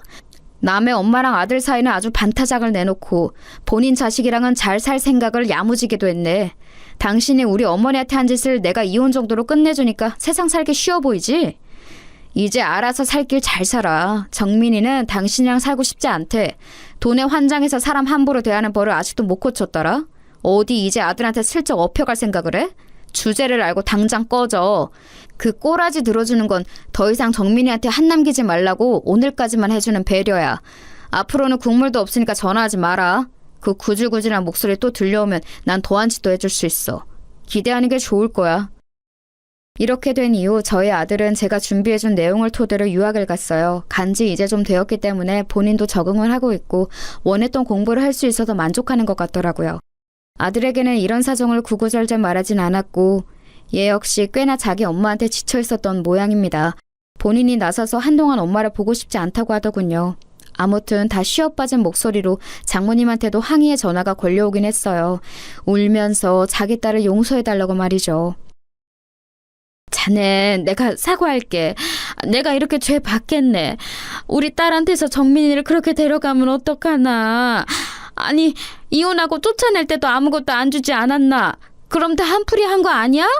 자네 어머니 돌아가신 것도 아니고 정정하시다며. 정민이 말로 할머니 멀쩡히 계시다고 병원에 입원해 계신다더만. 그만하면 노인네가 잘 살고 있는 거지. 뭐 그렇게 아직까지 한이 맺혀서 우리 경선을 이렇게 괴롭혀.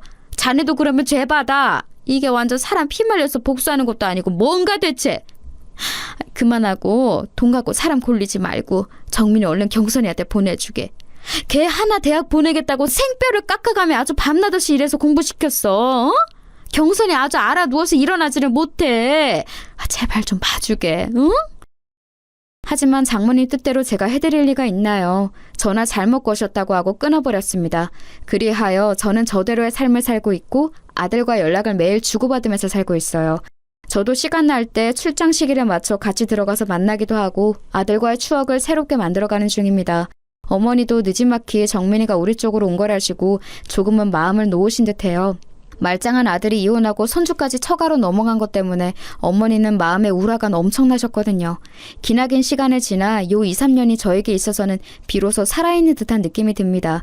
그리고 더 열심히 살아야겠다는 생각도 드네요.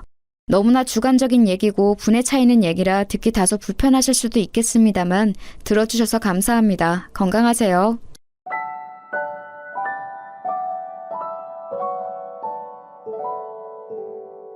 you